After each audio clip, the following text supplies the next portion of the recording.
Bumisita kay Pangulong Ferdinand Marcos Jr. sa Malacanang si Karan Adani, ang Managing Director ng Adani Ports and Special Economic Zone Limited o APZEZ Limited.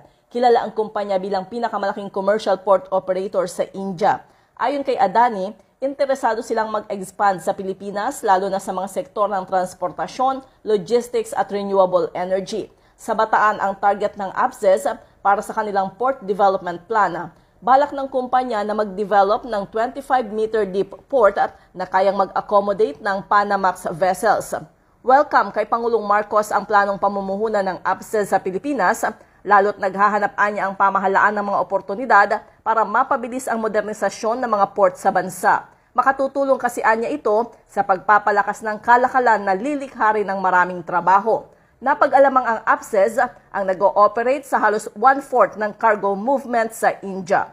Para sa MBC TV Network News, ito si Let Narciso. Sama-sama tayo, Pilipino.